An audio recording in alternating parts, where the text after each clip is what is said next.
Okay, so the next thing is actually setting up your publisher's account and going into Amazon to do this.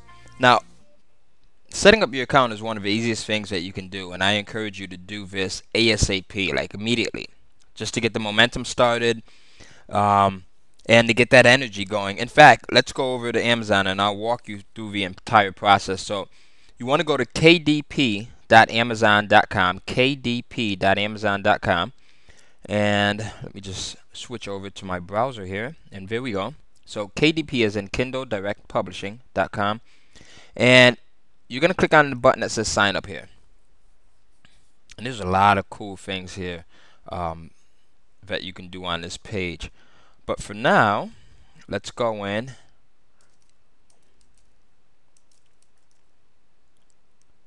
I'm going to put in my test Kindle account. My test Kindle account at, I don't know, maybe yahoo.com.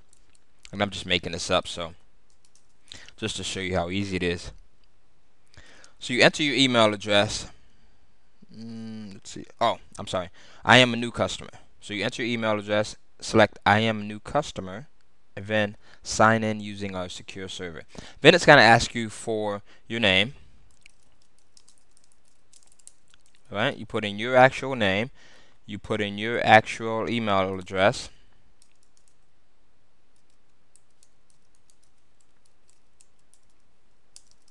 Oops.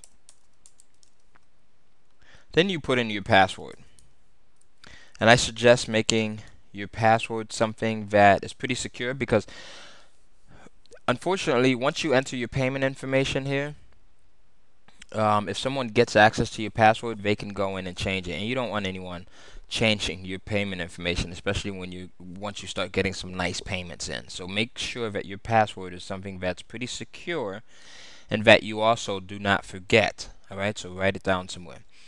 All right, now this is just a standard terms of agreement. I suggest if you want, you go through and read this. I'm not going to go through this right now.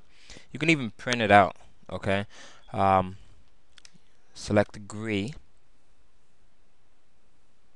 and then this is the terms of service for Amazon.UK, which is the UK division of Amazon. And since you're going to be selling content on the UK site, you'll also want to go in and read their terms of service here as well, and you can print that out also. All right, so I'm going to hit agree there. Now, this is what the control panel looks like when you don't have any content loaded yet.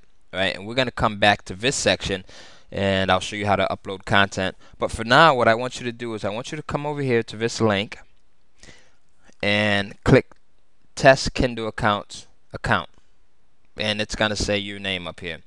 So then you go in, fill out all of these areas here.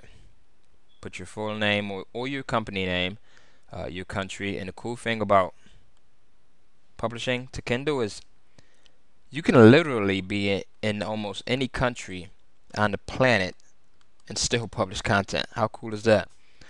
You enter your address, city, state, zip, your phone number. Make sure all of this stuff is valid and correct. Then you enter your U.S. taxpayer information to receive payments for content sold on Amazon. So you'll enter your tax reporting name, and that should be the same name that you use here. All right. And if you click the what's this area, you'll go in. Right. It says if you're residing outside the United States and do not have a TIN, you can apply for one by visiting the IRS website, and you would go in and do that if you're outside of the U.S. All right. That's a very simple process. Takes you just a couple of minutes to do so. Your business type, if you're an individual, you're going to put individual. If you're like a partnership or LLC or some type of other corporation, S Corp, C Corp, you'll go in and select that, obviously. You'll put in your tax ID number or your social. If you decide to do this as an individual, you would put in your social security number here. All right. Amazon is a very safe site, so you don't have to worry about that. If you're doing this as a partnership, some type of a LLC, limited liability corp, or limited liability partnership, or a corporation, you would use your EIN number. All right, which is your company's social security number or the equivalent of. Now, your royalty payments. This is the part that I like. All right, you would go in and enter how would you like to have your royalties paid.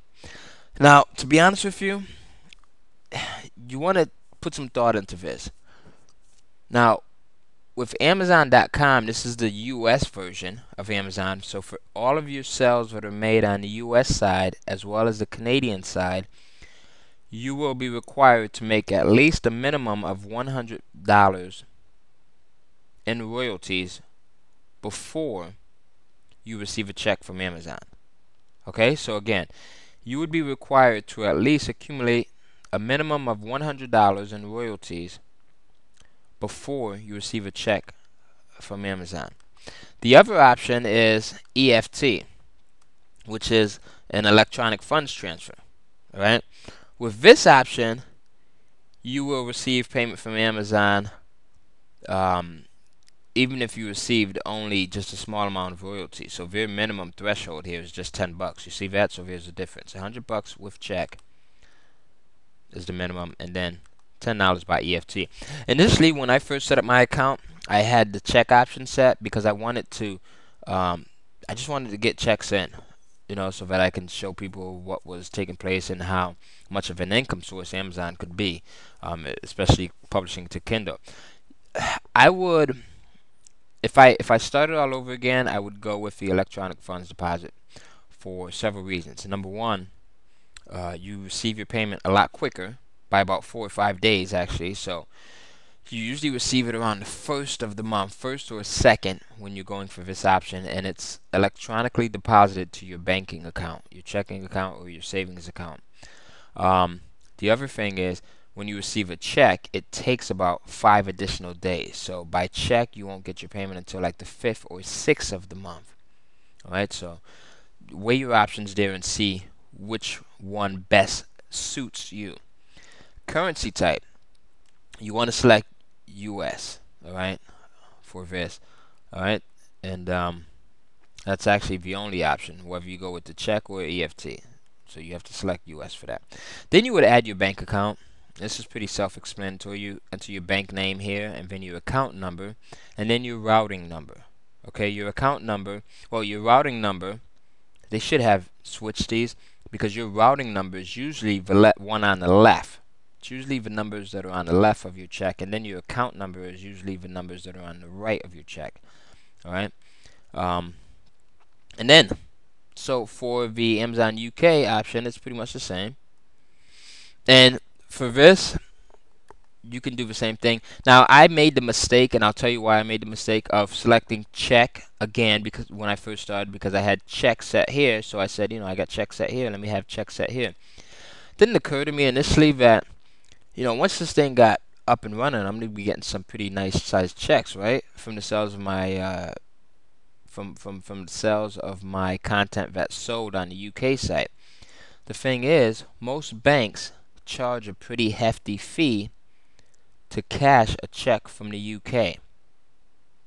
Alright, so I'll say that again. Most banks, most US banks, charge a hefty fee to charge a check that's from the UK. So for that reason alone, you don't want to be paying $50, $75, or $100 just to cash your freaking check. So I highly advise you go with the EFT, the electronic funds deposit option. Alright, there's only a $10 pound threshold here. And right now I think the exchange rate, I forget what it is, but you can just go to Google and type in US exchange rate, US UK exchange rate. Alright, and then currency, you want to select US obviously. Alright, unless you're, you know, like in Europe or somewhere, you might want to select the pound option. Alright, and then you go in, you add your bank account, same thing, bank name, account number I should say, routing number. Then you hit done, and then you save everything. Alright, and that's easy. You see how quickly that's done?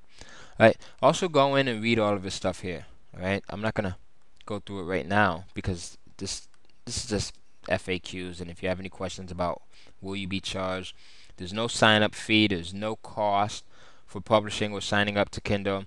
Can I publish a book without providing my payment information? Yes, you can, but in order to be paid, they do need this payment information. So even if you don't have your payment information right now, still go in and set up your account. All right, and then you add this when you get it. Okay. Actually, I'm sorry. They do require now. They changed it. Before they didn't require that you had your payment information in order to publish. So I guess now they do. Alright, and then what's the difference between the full name and the tax reporting name? Tax reporting name is the name used to report your royalties earned to the IRS. Alright, it's as simple as that. And then how long does it take to get paid royalties? And then you go in and read that. It talks about the different thresholds. There's a $10 EFT threshold, and then the $100, 100-pound threshold for payment by check. Alright, so that's it. Once you do that, you're all set. We'll come back later on in the next couple of videos, and we'll talk about publishing and then how to go in and check your reports and things like that. Alright, once you start to get some sales. So, see you in the next video.